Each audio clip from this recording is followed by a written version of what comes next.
Good evening and welcome to week 7 of Were You There? This is it, the final one. We've explored the journey to the cross, and now we are in the week of the resurrection. So that means everything is rainbows and unicorns from here, right? Wrong. We celebrate Easter because we know the story. We know how it ends. But the dawn of that first Easter morning was anything but happy for the few remaining followers of that man they called the Messiah. Just 3 days previously, they saw all of their hopes and their dreams vanish at the foot of the cross. That, plus the fact that their Savior had been labeled as a fraud and was executed as a common criminal, Easter was not a good morning. But they came to the tomb. They came to honor their friend, their Savior. Now we know the rest of the story, and it's one that ends quite beautifully. Our scriptures this evening come from all 4 gospel accounts. We begin with Matthew chapter 28, starting at verse 1. After the Sabbath, as the first day of the week was dawning, Mary Magdalene and the other Mary went to see the tomb. And suddenly there was a great earthquake, for an angel of the Lord, descending from heaven, came and rolled back the stone and sat on it. His appearance was like lightning, and his clothing white as snow. For fear of him, the guards shook and became like dead men. But the angel said to the women, "Do not be afraid. I know that you are looking for Jesus who was crucified. He is not here, for he has been raised, as he said. Come see the place where he lay. Then go quickly and tell his disciples, he has been raised from the dead, and indeed he is going ahead of you to Galilee. There you will see him. This is my message for you." So they left the tomb quickly with fear and great joy, and ran to tell his disciples. Suddenly Jesus met them and said, "Greetings." And they came to him, took hold of his feet, and worshipped him. Then Jesus said to them, "Do not be afraid. Go and tell my brothers to go to Galilee. There they will see me." Now, Mark's account, starting with the 16th chapter, verse 1. When the Sabbath was over, Mary Magdalene and Mary, the mother of James, and Salome brought spices, so that they might go and anoint him. And very early on, the first day of the week, when the sun had risen, they went to the tomb. They had been saying to one another, "Who will roll away the stone for us from the entrance of the tomb?" When they looked up, they saw that the stone, which was very large, had already been rolled back. As they entered the tomb, they saw a young man dressed in a white robe sitting to the right side. And they were alarmed. But he said to them, "Do not be alarmed. You are looking for Jesus of Nazareth, who was crucified. He has been raised. He is not here. Look, there is the place they laid him. But go, tell his disciples and Peter that he is going ahead of you to Galilee. There you will see him, just as he told you." So they went out and fled from the tomb, for terror and amazement had seized them. And they said nothing to anyone, for they were afraid. Luke's account, beginning with verse 1 at chapter 24. But on the first day of the week, at early dawn, they came to the tomb, taking the spices that they had prepared. They found the stone rolled away from the tomb, but when they went in, they did not find the body.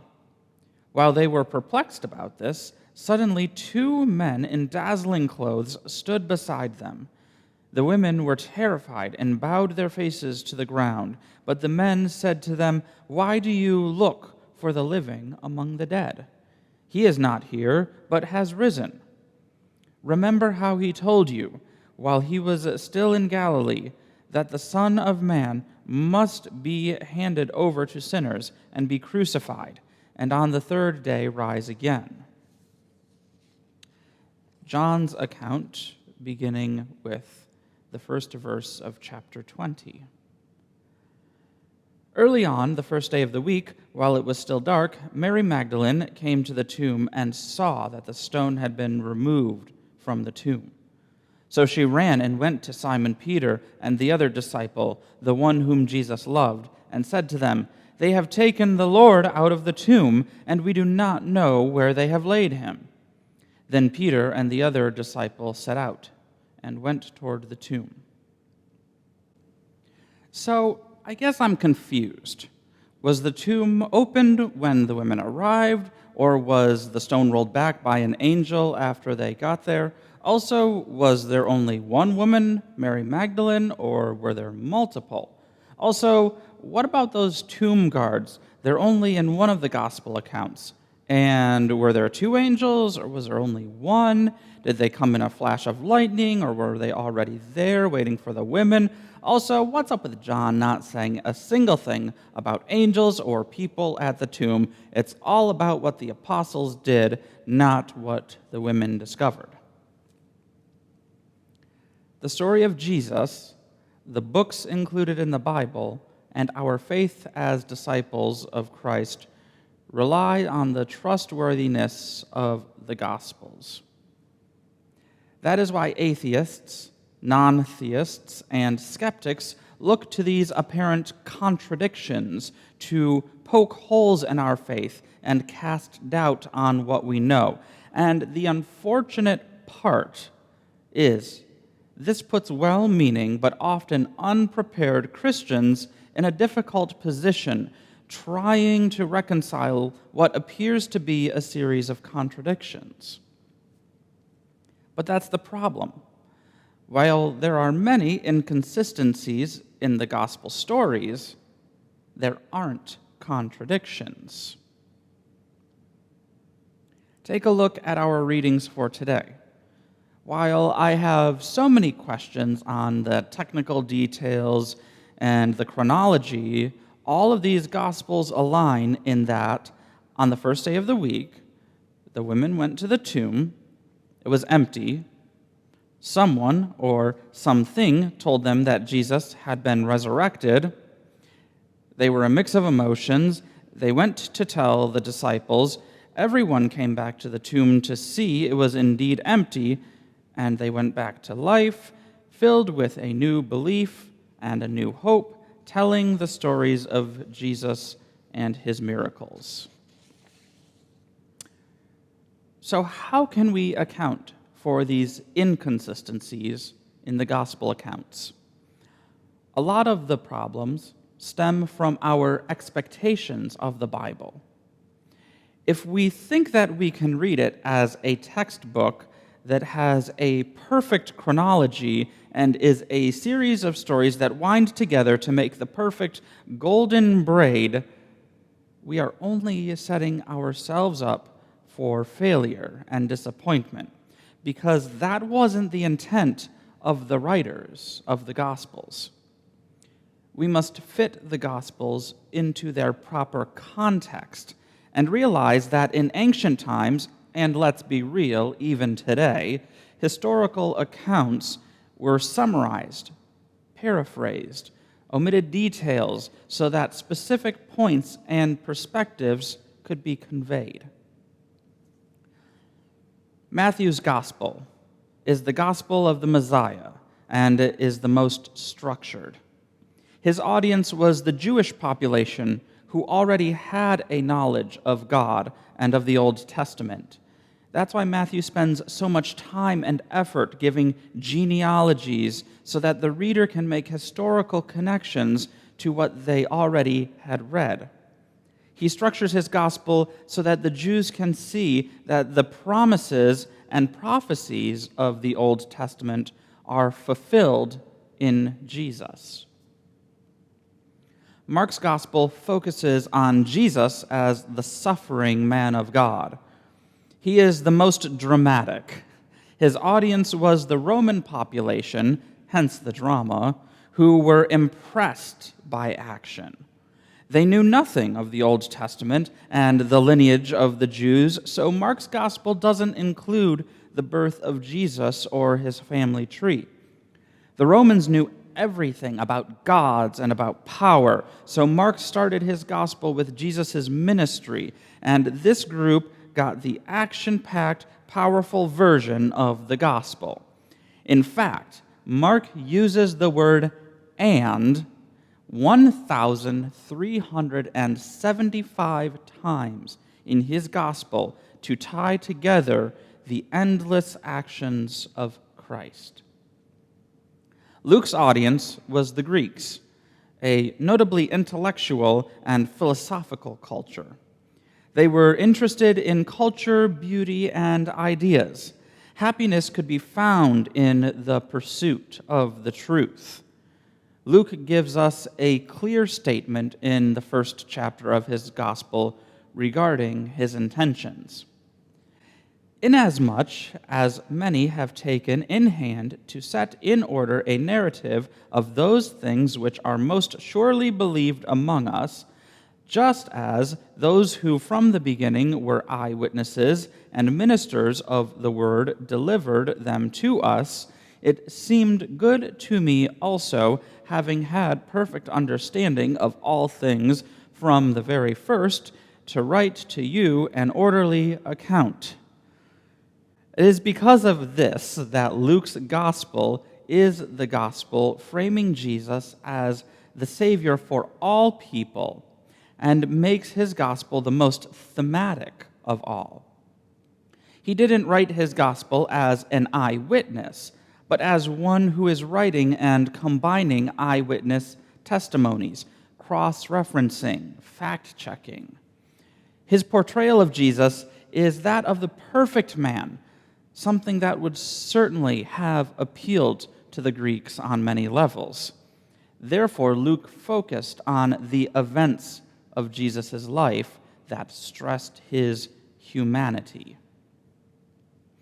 Now, John was an eyewitness to Jesus' life, and therefore you would think that he would be the one who used the most accurate chronology and included the most details and facts. Dead wrong.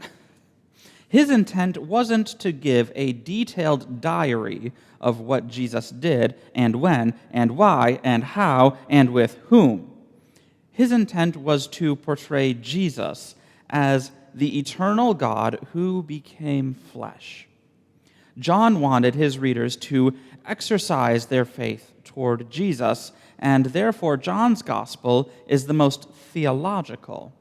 He believed that everyone needed to meet God, and that can only be done through Jesus.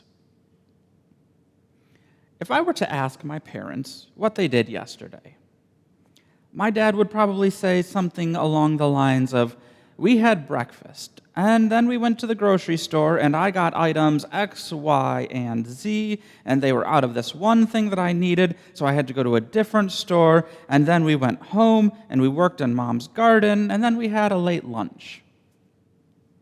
My mom probably would say, "We had breakfast, I had coffee and a baked egg casserole and cinnamon rolls, and I also planted some of this and that and the other thing in the garden, and I noticed that my daylilies and rhubarb are coming in quite nicely. Oh, and we also went to the store today." Now, me being the child who had to question everything in my youth might say, "Hold on, Dad said that you went to 2 stores today, not just one. Also, why didn't he mention the food that you had for breakfast? I would have definitely been interested in the menu. And what about the other order of events? He said that you went to the store before you worked in the garden, but you didn't mention it until later, Mom."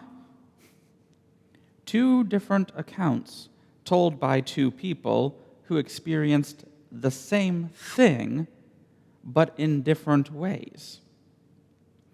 I think it's actually quite a good thing that the Gospels don't match perfectly, or else I'd be even more concerned about how the Bible has been manipulated as it's been passed from culture to culture, century to century, translation to translation. Differences aren't contradictions, but so many people like to use these differences against Christians, and it can cause many to lose interest in their faith. There was a time when much of the developed world and a significant majority of the United States identified as Christian. Now that number is less than half. It is so easy to not be a Christian in today's world of science and technology. Christian principles no longer rule or dominate society, and it doesn't have the same social grip it once had. But there is a beauty in this. We can no longer rely on casual peer pressure discipleship. We must actively be disciples in this everyday, changing world because we choose to do so. We must regularly examine our faith, find inspiration, pray often, make intentional connections in our faith communities, and follow in the footsteps of Jesus. My challenge to you today is this: write your own statement of faith. What do you think? What do you believe? What are your hopes? What are your doubts? What are your dreams? This statement can take many forms, whether it's a long paragraph, a series of bullets, however you wish to express it.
My friends, in a world that is ruled by science, sometimes our faith can seem hopeless.